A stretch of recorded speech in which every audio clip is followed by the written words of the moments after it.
spooky fans out there. Welcome to Never Seen It. This is a podcast about movies that we haven't seen yet.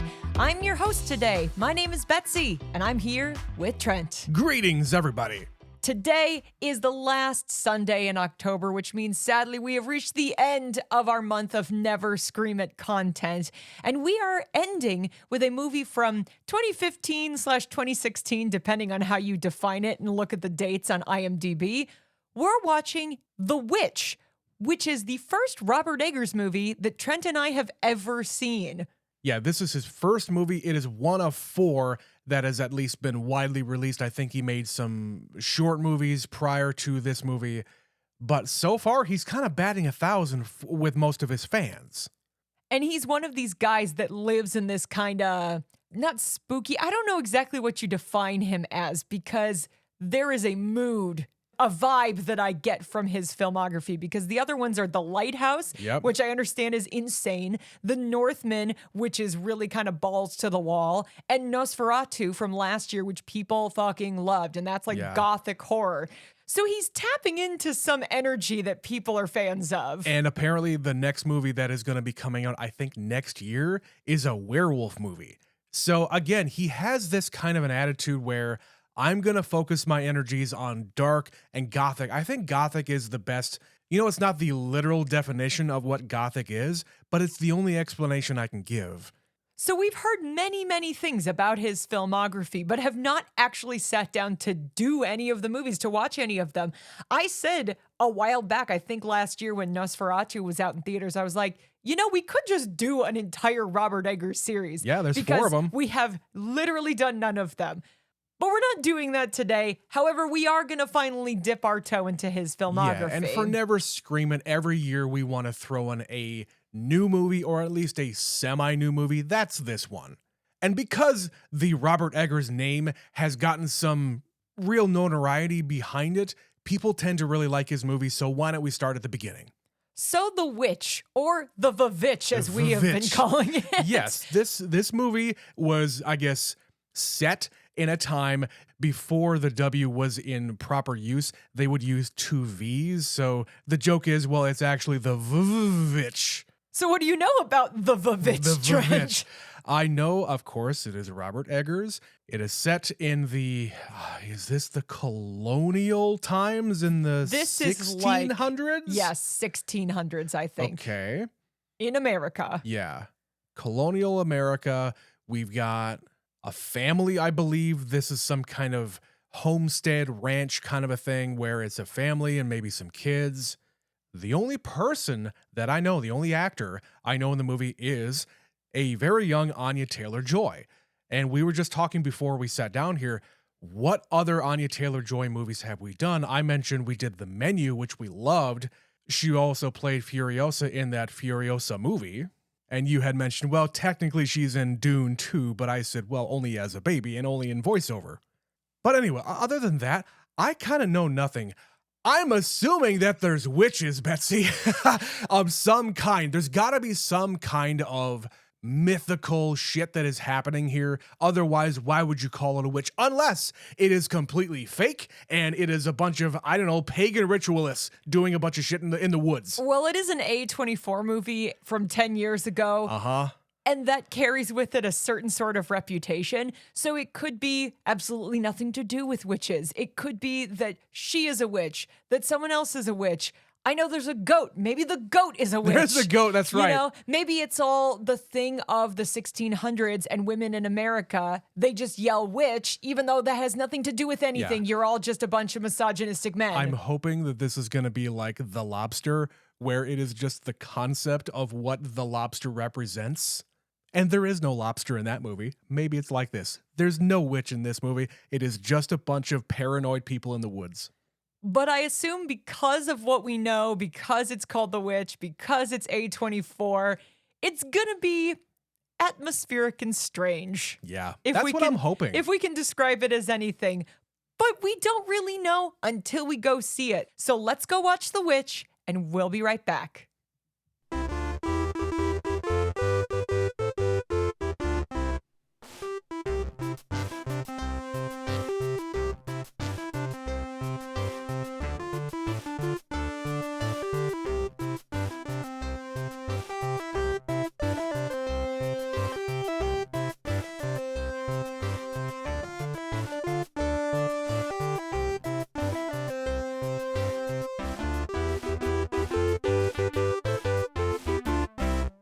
And we're back. That was The Witch.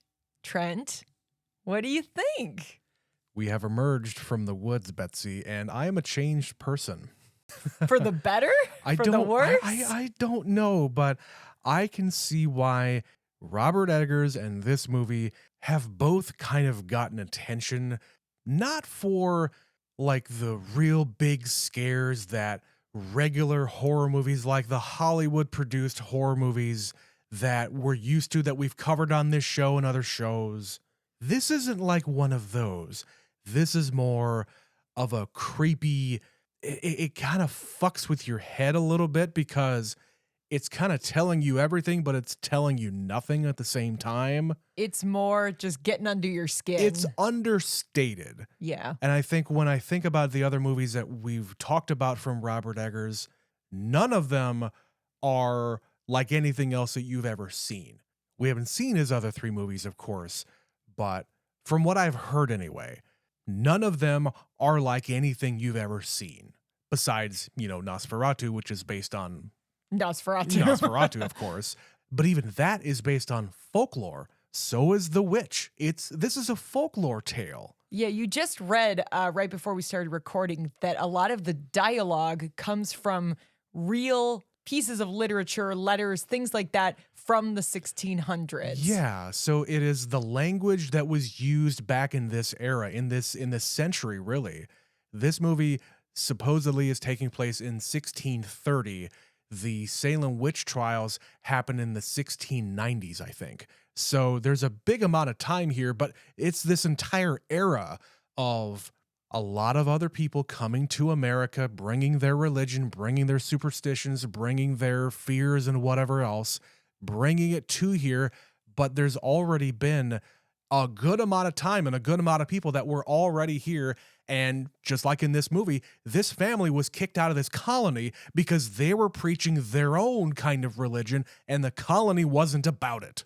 So be gone with you. Be gone. Go take care of yourselves out in the wilderness. Yeah. So yeah, the movie starts with them being shunned and they're already in a new country. Now they have to restart again. And all of those layers of religion and superstition and fear and change. believing that their God will provide, essentially. Yeah. Like, we're going to go off and claim a piece of land as our own. We're going to grow our crops. We're going to raise our family. We're going to have, a version of the American dream. But this guy, the father here, apparently doesn't know how to farm. He doesn't really have that kind of skill set. This is, I think they said it's their first season here, right? Yeah, there's clearly a time jump because they have a whole baby by the time we see the start of this movie. Yeah, so maybe they were kicked out in the winter the previous year. They planted crops in the spring, and it is now the fall harvest season. So it's maybe 9 to 12 months since they were kicked out of the colony and now. But yeah, this guy, he doesn't really know how. They have no preparation. They have no food supply. They have really no prospects other than trusting in their Lord that he will provide them. And then when things start going badly, they look for someone or something to blame, They look for a scapegoat. Which is why I know I heard you. I heard you trying. Except that's the thing. They don't blame the goat. They don't. They don't should blame have, the goat. though. They should have been paying attention to the fucking goat. But they're looking for someone to blame. And, if you actually read about the Salem witch trials and everything that was going on around this time and just the general way women were treated and how they're treated in this movie, he's trying to be a good father, but the second things start going bad, even he starts looking for someone to blame and he starts calling his own daughter a witch. Yeah. He's like, no, you're a good girl, but you have to confess. I know that you love Jesus and stuff. We can still save you. But when she says, I'm not a witch, he doesn't believe her. And then it pushes her to that place of defending herself and calling him out on his shit. Yes. And then he goes to the next level of like, you really are a witch because you're talking back to me. Exactly. In that same scene where she is putting it back on him, saying, you allowed Caleb to lie and have Mother take it out on me. You lied to Mother because you're the one who took the cup and didn't dissuade her from yelling at me and blaming me for it. I'm the one taking all the shit here when it's you that really should be blamed for everything. You don't know how to farm. You don't know how to hunt. You don't know how to trap.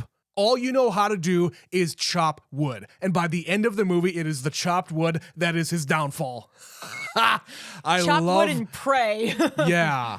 And because I am not one really, I didn't really think about the whole male-female dynamic here. I wasn't thinking, oh, she's the woman or she's the daughter, so she isn't believed. I didn't think about it like that, but I see where you're coming from totally. Well, that's the whole idea of witches. Yeah. Is that's an independent woman who speaks her own mind. With an independent thought that she thought of herself. It wasn't something that it was given to her. Yes, and we don't agree with it, and she's dangerous, and clearly that means she's a witch, because you are primitive people with a primitive mindset, so this is where you go. Now, in The Witch, obviously there is some other stuff to take into account. But let's just get to the end of the movie, Trent.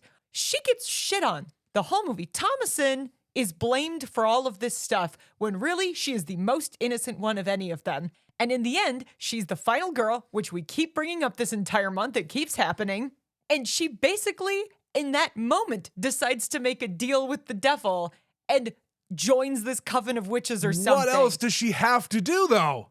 One could argue she wasn't going to do any of that, but y'all drove her to it. So who's really to blame here? Because Thomasin was not interested in witchcraft. She was not interested in the devil. She was a good girl praying for her sins, praying to God, trying to help her family, trying to please her mother, trying to please her father, trying to take care of the little ones, feeling bad about the things that have happened around her. But she is taking so much shit, and then she is driven to joining the witches.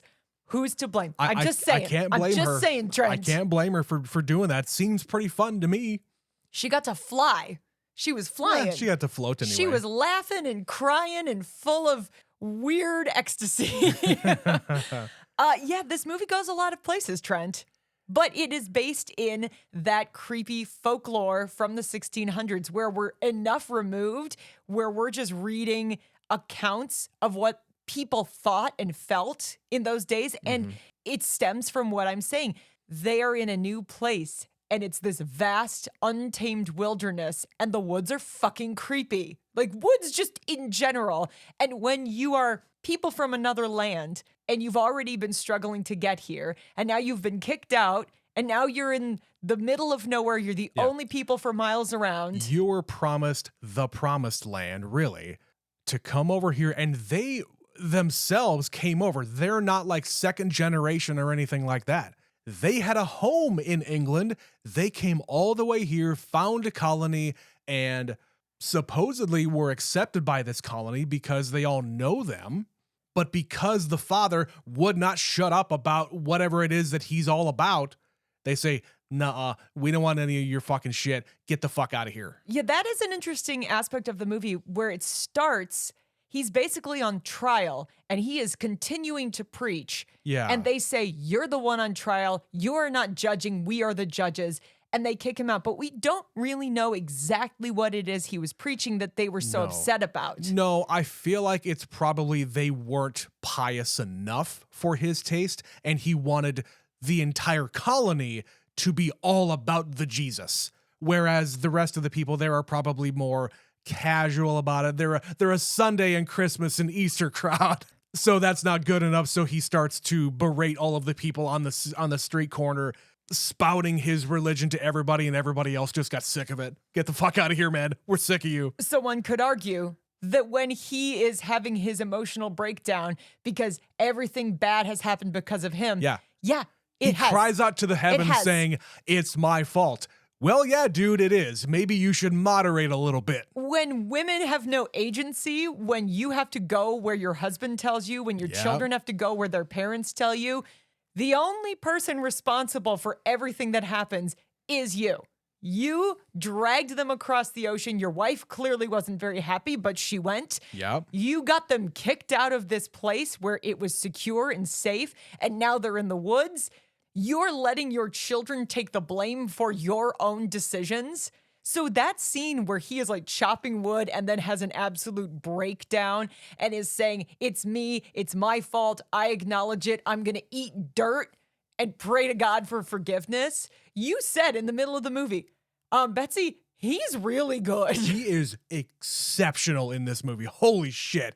And of course, if you are Game of Thrones fans, as we are, the only other thing I've ever seen this guy in is that show, only for a very short amount of time. He's only in like 2-3 episodes, maybe.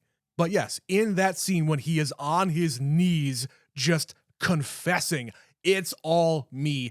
Please take me. Please strike me down and save my children. They didn't do anything wrong. Yeah, wow, that guy, amazing.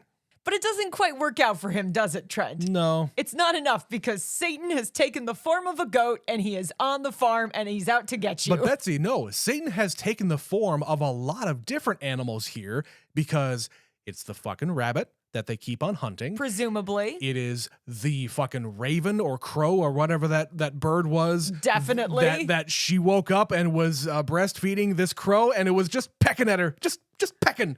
Oh, God. Trent, I believe what I wrote was old lady sucking the goat and mom's titties eaten by a crow. That's what I wrote for that part of the movie. Uh-huh. Which I'm going to say, as I've said many other times in movies that we have covered, I appreciate when any filmmaker is okay with killing a kid or maiming a kid or anything under the sun here. We got 3 child deaths in this movie, but we only see 1. What happened to the twins? We don't see what happened to them. Okay, so we know what happens to the baby. We know what happens to the older boy. 4 then. But the twins, they disappear. So that was one of the things I was going to ask you. Like, what do you think happens here? Yeah. So they get locked up. Well, I guess it starts earlier than that. When the little boy comes home, Yep. the 2 of them start having like a fit, like an actual physical violent like seizure or something. As the boy is, they are. Yeah. And at first you think, oh, they're play acting. They're just saying she's a witch. And so they're Right. playing it up. And since they're twins, whatever one does, the other one does. But then they're in this like weird comatose state.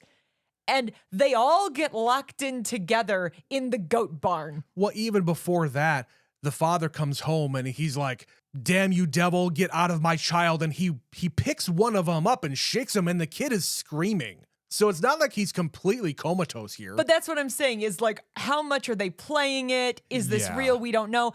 But they've been saying that the goat talks to them. Yeah. There's a fine line between these kids are just playing and having a good time and they're playing a game and writing songs about the goat and they're telling the truth. Because even though what they're saying sounds insane, one assumes they're telling the truth by the end of the movie. But he locks them all in with the goats. And then when that witch shows up, this old creepy woman sucking on the goat, they're all screaming. And the next morning, we don't know what happened to them. So I had 2 kind of feelings. There were dead goats in the yard. Yeah. Is it possible the children were turned into goats and murdered? That's one possibility. No other human being actually gets turned into anything else here. So I'm going to say probably not. It's probably a stretch, but I'm just saying. They had other goats. I'm just saying there were 2 dead goats there. Yes. And the children are unaccounted for. And we did not see inside of the goat barn. So again, presumably the children are dead. Because if they're not dead, where did they go? That is an unanswered question in The Witch. I do not know. Because it seems like the twins are in league with the devil based on the end of the movie. They're at least listening to the goat man.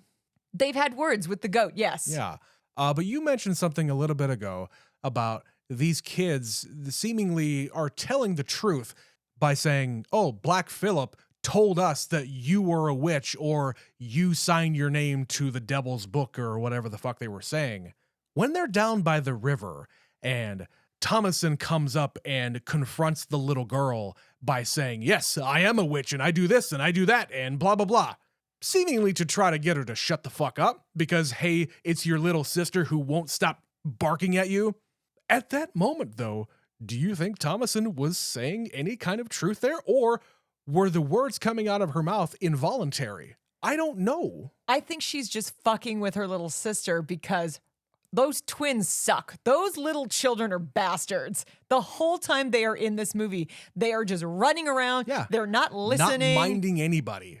They have absolutely no qualms about throwing their sister under the bus the first chance that they have. Yep. Without thinking of the repercussions of those actions. Because have you met your father? Yeah, children or your mother? Children have no follow through. They don't understand that actions have consequences. Right. They're just having fun. It's just fun. So I don't think that at that moment Thomason has anything to do, any interest in the art of witchcraft. But the children may already have made this deal. They don't even maybe understand what they have done because, as I said, they don't understand that actions have consequences. And if they're talking to a goat, they think it's a game.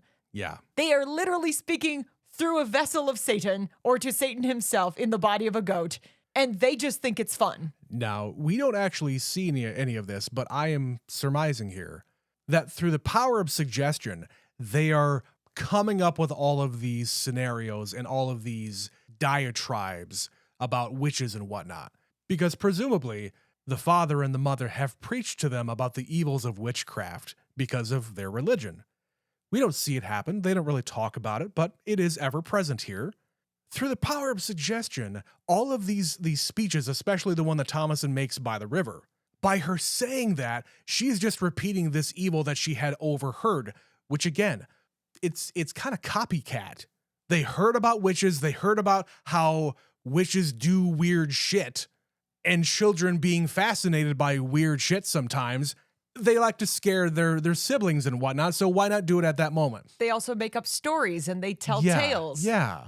And the fact that this fucking, the black goat is an asshole, it makes sense that you would say, oh yeah, he's the spawn of Satan or something like that. She's also saying, oh, I saw a witch in the woods. I saw her by the water. The saying, I saw the witch take the baby. Yeah, you have to kind of suss out how much of this is actually true because you just kind of assume at a certain point this kid is full of shit because they're a kid.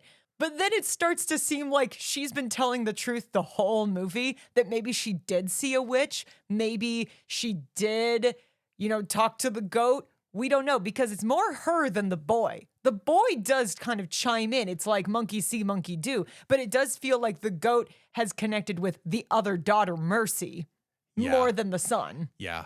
Well, what I want to talk about here is the idea that these kids could be just funning around. Like, I'm giving my little sister shit because it's going to scare her and whatnot, and the things that siblings do.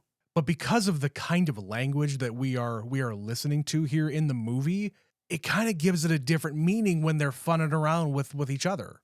Well, let's talk more about the language of this film, but first we're going to take a quick break and we'll be right back. What's the matter, Billy? You look bored just sitting there clicking that pen. Well, Becky, I've already listened to this week's episode of Never Seen It, and there's nothing left for me to do. Guess I'll just sit here and click this pen until next Sunday. Wait, Billy, what if I told you that the Never Seen It crew puts out 4 other shows every month? 4 shows? How do I get those? It's easy. Just go to patreon.com/neverseenitpod, and for $5 per month, you get access to all their extra content. Wow, that sounds a whole lot better than clicking this pen. It sure does, Billy. It sure does.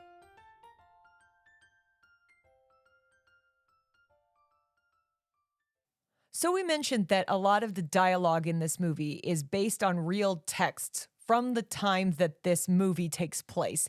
Meaning that when we're watching this in 2025, it is rather difficult to understand a lot of the movie because these are real British actors and they are speaking a language that is basically lost to us, to the point I had to ask you to turn on the subtitles because I was afraid I was going to miss something. Yeah, we rarely ever have to turn on subtitles for movies, and when we do, it is extreme. And because I think it was about 5-10 minutes in, I think it was right after the boy and the father go out into the woods, and the boy is asking, is my little brother in hell? And if I die today, will I be in hell? It's that entire sequence where they're going back and forth in this very elevated colonial language that doesn't exist anymore. I can understand it if I'm reading it, but hearing it from these accented voices, and especially the father and his very, very deep voice, his very deep baritone voice, I can't understand the words coming out of his mouth without subtitles. It was very grumbly, and there's a lot of dost and thou and thee and ye, and they would skip certain words. Betsy, we need to start using hither and thither again. Maybe, or not, or not. They said it a lot, so. They did, but they would also like skip words, so like thither thee, as opposed to, thither to thee. They would get rid of those prepositions and things. I understood all the words once I could actually see the words coming out of their mouths too, so that helped me. But what I was saying before about hearing this same elevated language coming out of children's mouths, I just don't believe that they would be kind of funning around with each other and making fun of them or playing a prank on them. I don't believe that these kids would be pranking each other. Trent. Just based on the fact that they are very disciplined in a very specific way by their parents. Spoken like the words of an only child. Yes. I will tell you from personal experience, there is no greater joy than fucking around with your younger siblings to make them terrified or make them feel stupid, whatever the situation may be. My grandpa told me a story once. He grew up in the Depression era, and there were a lot of people without jobs who rode the rails. And he had two older sisters who would say, keep up with us on the way to school because they had to cross the railroad tracks, and they said, a hobo's gonna get you. Yep. Like, if you don't keep up, some bad man is going to grab you on the railroad tracks. And that was almost 100 years ago that they did that. You think this hasn't extended back through all of time? It is a pure, joyous feeling to fuck around with your younger siblings and make them believe things that aren't true. And I'm not saying that isn't true. What I'm saying is when they are next to the river, in that scene where Anya Taylor-Joy gets very, very big and very, very, very convincing that she is this witch and she is confessing everything to this little girl, then saying, oh, you are a witch, Black Phillip is correct, and you are a tool of the devil. I think it's the thing we were talking about before. One, she is young and stupid.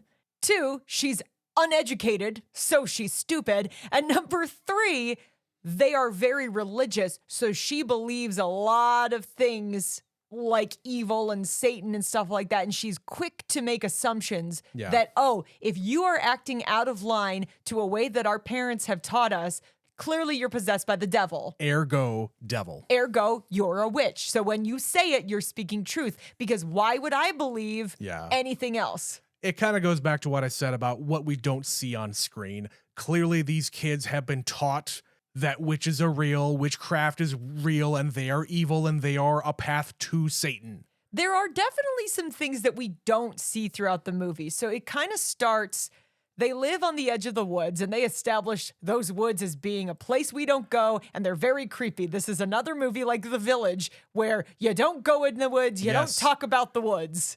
To the point where when we are first introduced to these woods, you can kind of hear in the speakers that we have in our room here that there's like women, like these are female voices kind of echoing in the wind and whatnot.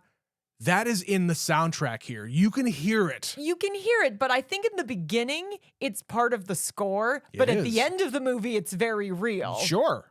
So it's sort of foreshadowing what's going to happen at the end of the movie. But she is there, Thomasin is there one day playing with her baby brother, playing peekaboo, and a witch snatches up the baby and runs into the woods. And we never see that baby again because she done killed the baby. Speaking of Game of Thrones, I commented at that point, well, that kid's going to be a White Walker now. Not quite. He did not have such a nice fate. Nope.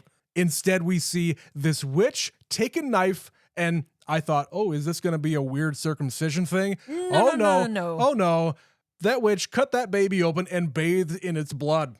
And it made her young and beautiful, I assume, except for that right hand. That one still needs some work. Mm-hmm. So we established there is somebody out in these woods, but it's like they don't even investigate it. They assume it's a wolf. Like this witch had to get so close and move so fast and Thomason didn't see anything.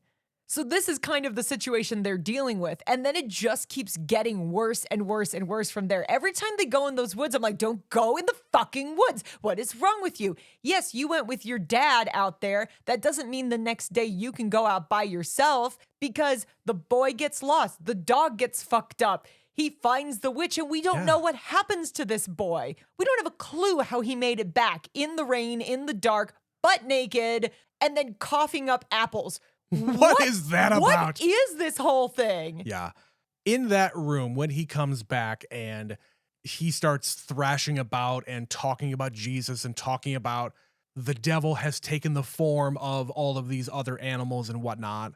First of all, I would like to say that that kid, top notch. Holy crap, was I impressed with that performance. He's laying on the floor doing all that stuff, hell yeah. He was very good throughout, but that is a difficult scene for a very young actor. Yeah. Second of all, one of the things that I read here is the reason why they all come together and they surround the boy and say the Lord's Prayer is that the belief of the time is if you could not recite the entirety of the Lord's Prayer, that you were clearly in league with the devil. If you could not physically say the prayer, you were a witch or you were corrupted somehow. Which the kids would know, which is why you're like, are they just playing this up? Because they want the family to think that Thomason is a witch. Yes. But she's saying the prayer. Again, going back to what I said before, these kids have been told that if you don't do this, if you are unable to perform this prayer, then again, ergo, you are a witch. So yeah, going back to the whole, we're funning around, we're just siblings, we're just having a laugh. But in reality, right after all this happens, the kid coughs up the apple, he says a bunch of stuff about Jesus, and he falls dead. And this is just slowly driving their mother insane because her children are dying around her and she's now having a crisis of faith. She has a great speech in the middle where she's saying, I want to go home. I want to go back to England. Fuck this country. I never wanted to leave. Not just going back to the colony where they landed. No, she wants to go back to England. That's their home. Because everything that has happened since we got here has been terrible. And I used to pride myself on being full of Jesus's love. And now I do not know what to say to that guy. I don't know. I'm having a crisis of faith. Like, she says that. She's like, I'm never going to believe in him the way I did before. And because of all of this happening around me. Because all this has happened. Yeah. And there is no earthly reason why it is happening. She has no explanation, and everyone around her is lying to her. Right. So they have nothing to fall back on but this superstition. And really, they should be looking outside, because in this rare circumstance, there actually is a witch living in the woods. There are several witches living in the woods, and they don't do anything to stop it or protect themselves. The real solution here is doing what the father suggested. Let's just go back to the colony. Let's swallow our pride. I know he didn't say that, but eventually you would have had to do that. Let's swallow your pride. Let's go back to the colony. Just say, hey, it sucks out here. Could we please come back? I'll shut up now. I'm sorry. I was wrong. Yeah. My bad. Because your family is literally dying in front of you and is all your fault. So let's talk about some of the other performances. We really haven't talked that much about Anya Taylor-Joy in this. So she is like 19 when she made this movie. This is her first movie. Exceptionally young. I would have guessed she was like 15 because she's very baby-faced in this. But yeah, she was about 19 when she made this. And she has to carry a lot of the movie. Yeah. And she does go on this arc of, I am the good little daughter, to I don't want to be sent away, because she's basically old enough now and the family can't take care of her. She either needs to go get a job, work for some other family, or get married. Those are kind of her choices. The only thing she is contributing to the family is the chores that she is doing. But really, they don't need chores to be done, really, because there's not much to do, especially in the winter time when there are no crops. They have no livestock except the goats, and that can be done easily enough. But she's a mouth to feed. Exactly.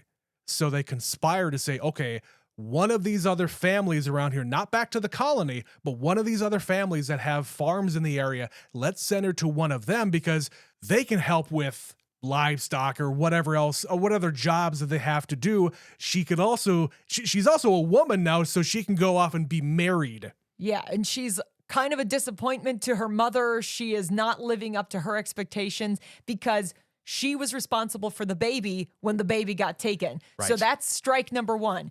Then she goes out in the woods with the other son. Strike number two. They lose the horse, they lose the dog, Yep. they lose the other son. All of this is your fault, your fault, your fault, your fault. And even though the son comes back, he's all fucked up. So clearly, yes, it is all her fault.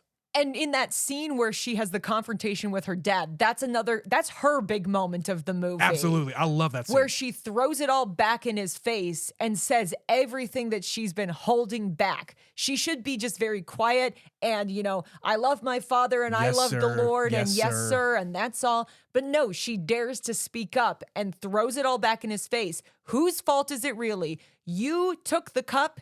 She knew. Because she went out to the woods. Her brother told her enough to know why they were going to the woods. Right, because they needed to check the traps, and the traps are only in their possession because the dad traded away the cup for whatever from the Indian people in the area. So she knows that secret, meaning she is protecting her brother and she's protecting her dad, but she is taking all of the responsibility when her dad has multiple opportunities to say something. And it takes him so long to finally man up and actually confess to selling that cup. When in reality, he just needs to admit that he's a failure. He's a failed. He's a failure as a husband, a father, a farmer, a goat herder, everything. And they're all failures. This is not working. They need to go back to where they were. Yeah. And this should be their sign. The crops are bad. The animals are bad. There's witches in them woods. You just gotta go. You gotta go. There is this overarching cloud of negativity over everybody and everything in this movie to the point where there is basically no color in the entirety of this movie. Everything is overcast. Everything is gray. The only color you might see is the blonde hair streaks coming out of Anya Taylor-Joy's bonnet. So this is a dismal place. Everything is terrible. And when it's the end of the movie and she's left alone, there's that moment where her mom comes out and she's just like, what did you do? It's all your fault again. And she protects herself by slashing her mom. And then when she is being strangled by her own mother, she kills her. And that drives her off the edge. She's finally had enough. And she goes and speaks to Black Phillip and says, let's have a word. Yeah. Let me talk sign to me like you did the twins. Please, I have nothing left. If you are really an agent of the devil, could you please talk to me? And then the goat starts to speak and says, what would you say if you could taste butter again? What would you say for a pretty dress? What would you say for this, that, and the other? How would you like to live deliciously? I could show you the world.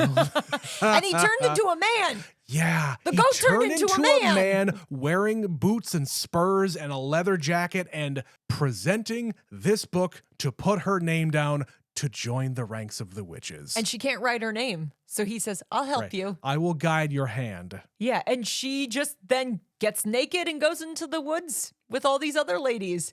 Okay. What else is she to do? Good for her. What else is she to do, Betsy?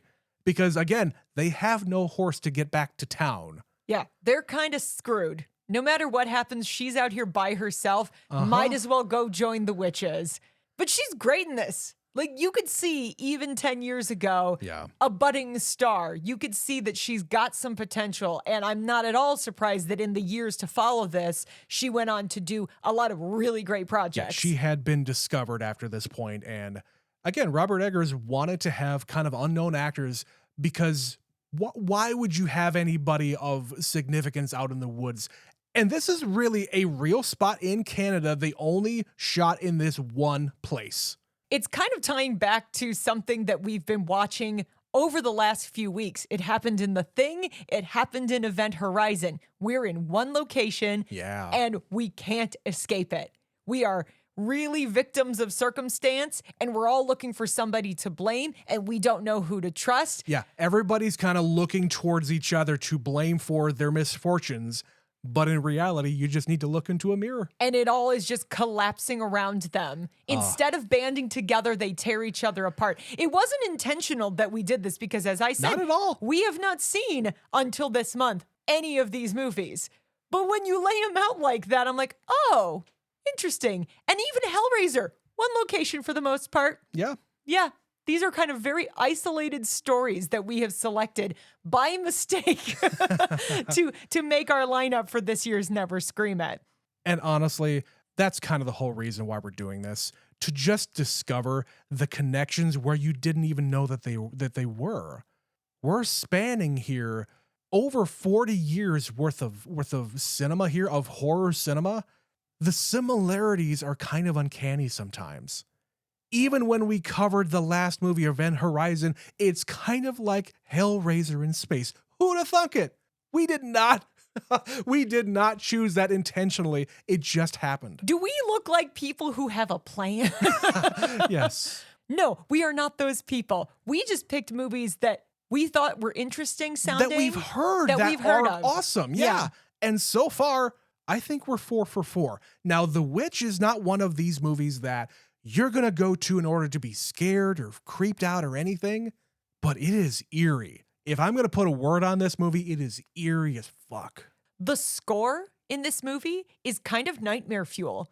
Yeah. When you're looking in the woods and you just hear these screeching strings, and then these women are singing, but there's no real words. It's just kind of guttural, screechy. There's apparently a language here. Oh, God. No, it is a real language that they are speaking here, but I couldn't tell you what it is off the top of my head, but there is something there. Is it like old Latin that No, you'd be finding in you'd have the to book look it of the up. devil? You'd have to look it up, Betsy. I don't actually know. Which, by the way, the Church of the Devil or the Temple of the Devil or whatever they're called, The Church of Satan? they have come out to say, yeah, that movie's about right. That's about right.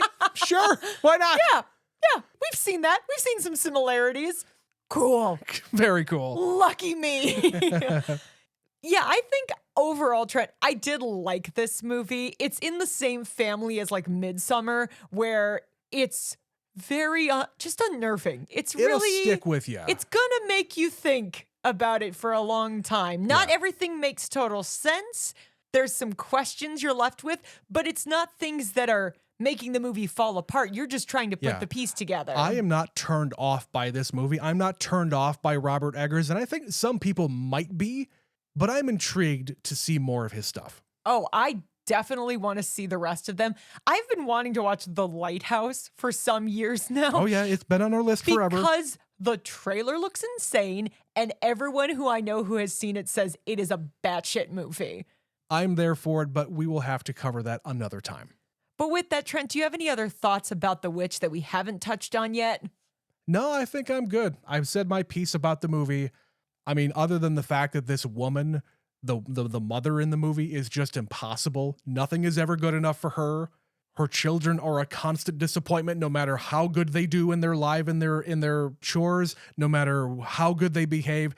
Nothing is ever good enough. And that's, I can't deal with that. Well, I think it's because where we are meeting her, she is full of grief and she's falling apart. Of course. She has lost her belief in God and in this place. She's and taking it out on her family. I get it. Even though her husband is saying, we've been extremely lucky. You know, Yeah. they had all these kids and they all survived Right. up until now. At a time where you'd be lucky if, you know, you had 10 kids and 2 of them survived to be adults. Right, because back in these days, if your kid comes out after the 9 months without intervention from a doctor, you're lucky. And if they can actually grow up to be about, 5 and they're walking around, they're talking and they're learning without horrible disfigurements or whatever. Sickness. Yeah, sickness is really the problem in these days. If you can get all the way to, Anya Taylor-Joy's age in the movie, you're lucky. And so far you haven't lost, I'm assuming here, you haven't lost any children through miscarriage or illness or anything so far. So they are lucky, even though one of them got snatched away by a wolf or a witch in this case. Consider yourself to be lucky. The witch got 2 of her sons. But again, it's the boys. She's coming after the boys. Like I said, White girls- Walkers. The girls, on the other hand, we can get them in the coven. So let's just keep working on those 2. Yeah, there's a lot of through lines to Game of Thrones too, like the creepy old lady just appearing and screaming. They do that Yeah. sometimes in Game of Thrones, and Uh-huh. it's just like, why And is two of these actors are in Game of Thrones. yeah, why is this woman suddenly appearing in the boarded up goat house? How did she get in here? Why is she drinking the blood from the goat? Because that goat doesn't have any milk. And then she just looks at the kids and screams and laughs. Like a witch. Like a witch. A stereotypical witch. Yeah, this movie's disturbing. In like Yeah. a good way, in an interesting way. But I could see how there's people who would watch this and go, I don't like this. I don't like any of this. Yeah, I can see that, but I'm more towards the positive side.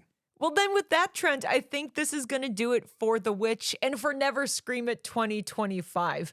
I had fun this year. This was a good batch of movies. This is a great year. I think every time we do this, we're learning so much. And not only with this series in October, but with Never Scream It 101, we get to experience this every single month. So we're experiencing a lot, we're learning a lot, and we're hearing a lot from you guys. And I want to hear more from you horror freaks out there. Let us know what you thought of this year's Never Scream It. And we mean freaks with affection. So Yes. send us your thoughts to neverseenitpod@gmail.com. We did get an email, but before we get to that, we also received a couple of comments and messages on our recent episode about Event Horizon.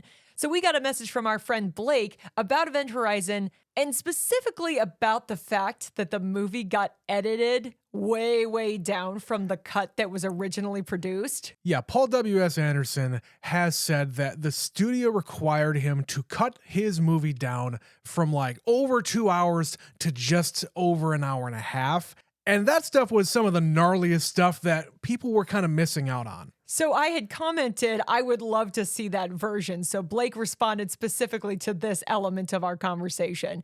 He said the gore/violence cut from Event Horizon is one of the great what ifs for horror fans. It has kind of reached mythical status. Supposedly, the footage is lost. Yeah. Shout Factory, I believe, released this last year or so, and it was a big deal because a lot of people were hoping they'd have the footage, but alas, they didn't.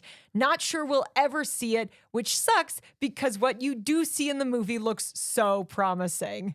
I don't remember where I read this, and I don't think I ever told you, Betsy, but the director and maybe somebody else from the movie had actually said that they found a version that was completely uncut. It was maybe something that they had given over to the studio. It was a VHS tape. So whatever it was not very high quality at all. But I can't remember when that was, if that was, recently enough, or if that was back in the 90s. Trent, the thing about film that I always remember is because it is a physical medium and there's so much of it, it's very possible that the footage exists. It's just buried deep Literally in the bowels buried. Yeah, of literally. some building that would take huge amounts of archiving to unearth. It's like the thing with the Muppet Christmas Carol. I told you this. The first time we watched it, I'm sitting there going, where's the song? Where is that song that was always in the movie when I was a kid? Because the version I had an extra song on the tape.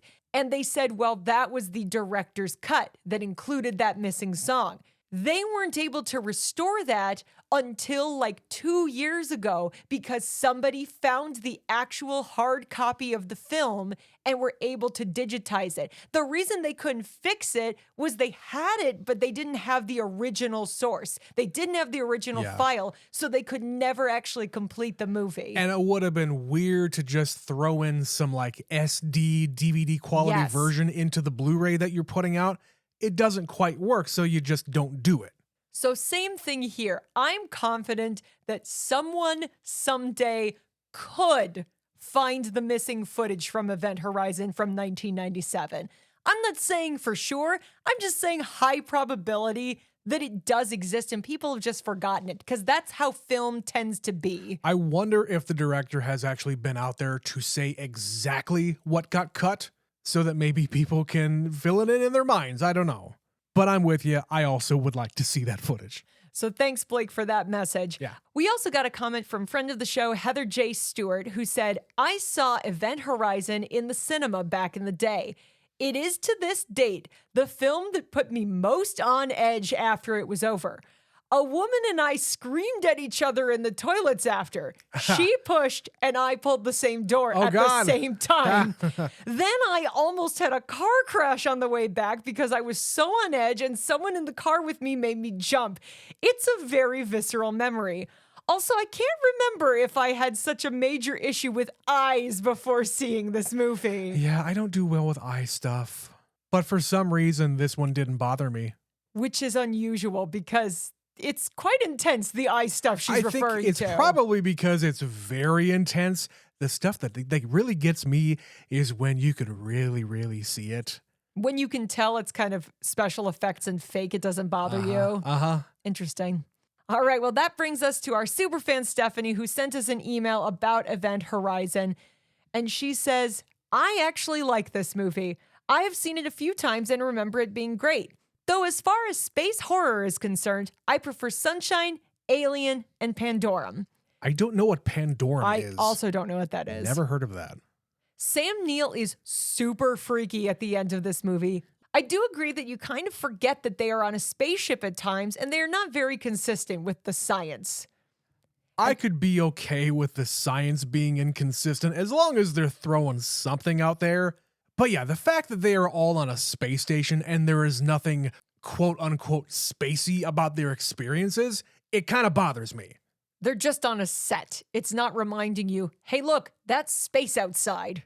Especially after the huge success of a movie like Apollo 13 where they really fucking did it. Or at least it looks like they did it. And to finish the email, she gives us an update on what she's been watching for Never Scream It for the spooky month of Halloween. She says, spooky movies we watched this week: Bird Box, Late Night with the Devil, Heart Eyes, Scream 5, I Know What You Did Last Summer, the new one, and Beetlejuice.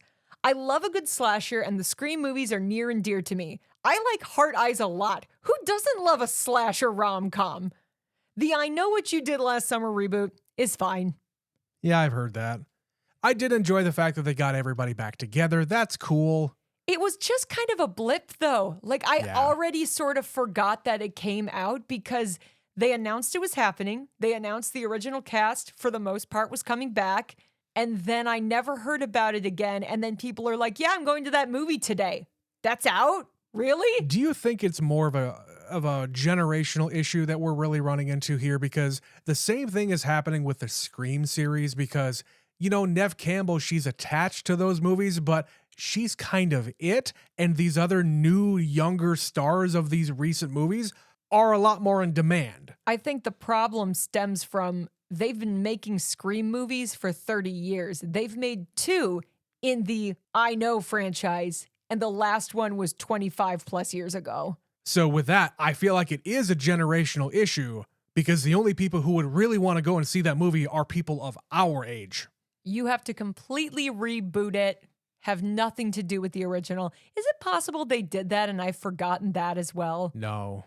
I would have known about that because I was a fan of the original one. I think I would have heard about that. Oh, I don't know. The way they remake horror movies these days, it seems like every franchise has been rebooted. Yeah. And some are just less successful and then you forget they exist. I just don't think that people really care about a whole bunch of 40-somethings being scared. I'm not going to disagree with you. I just think that franchise in particular, if you weren't there in the 90s and they haven't made them relevant, then it's just going to be like what Stephanie says. It's fine. Yeah, this series is dead. Leave it that way. So thank you again to you 3 for sending us your thoughts on Event Horizon. Once again, if you'd like to send us your thoughts, you can do that at neverseenitpod@gmail.com, or we're on Facebook, Instagram, Twitter, what else are we on? Blue Sky, any of those places. If you want to send us your thoughts, you can do so there. Also, just a reminder, we are now on YouTube. The podcast, all of the podcast is being hosted over on YouTube. Every single episode from every single week that we've been doing this for almost 5 years now, up on YouTube for your listening pleasure or your watching pleasure if you just want to watch our logo for 2 hours. Yeah, we don't have video footage. It's just a video file. We also have clips from the show on the Shorts reel. But if you prefer to consume your short clips in another platform, we're also on TikTok. Just click the link in the podcast description. It'll take you to a page where all of our social media links are listed. And of course, one final reminder that if you go to patreon.com/neverseenitpod, you can get all of the episodes we've been doing this entire year for Never Scream It 101. If you are here for the horror, check it out because we do a new episode every single month where we are watching some of the most foundational horror movies. And then we're going to expand upon that, I think, in our second year and really branch out to see what else we like, what else we don't like in the world of horror. Well said, Betsy. We've got 10 episodes so far of Never Scream It 101 on Patreon. But if you sign up, you also get access to all of our other content, including our movie club, the Wayback Machine, Real Love, and the Conversation Pit, where Betsy and I just sit down and talk for a while. Not about movies anyway. It's about whatever we want it to be, Trent. That's right. But that is going to be the end of Never Scream It for 2025. Boo. I know, Trent. But you know what? We still have a lot of fun things planned for the last 2 months of this year. If you've been paying attention to our podcast now or literally ever, you will know that we don't really do a lot of new movies. So for the last couple of months of the year, it might not be brand new, but we will be covering a lot of movies released in 2025 that we just haven't prioritized yet in our lives. We're getting to the Oscar season, the movie awards season. It's time, Trent. We have to get a little bit caught up with what everybody else has been doing this year. If you can believe it, we have only actually covered one movie on this show that came out in 2025. That being the movie Sinners, because we did it for our Decade series. We have to do that. But as you said, we're going to be closing out the rest of the year. Every single episode from here on out until the end of the year is going to be about a movie from 2025, except the final Sunday of the year will be our 5th annual Never Seen It award show, where Betsy and I come up with a whole bunch of weird, silly, and interesting categories, and we give out awards for our favorite and maybe not so favorite things from this year. Just to recap the entire experience of movies that we had in 2025. And that's all going to kick off next month with a movie that, spoiler alert, we already saw. We've already seen this movie. We've already recorded the episode, but you got to wait till next week to hear it.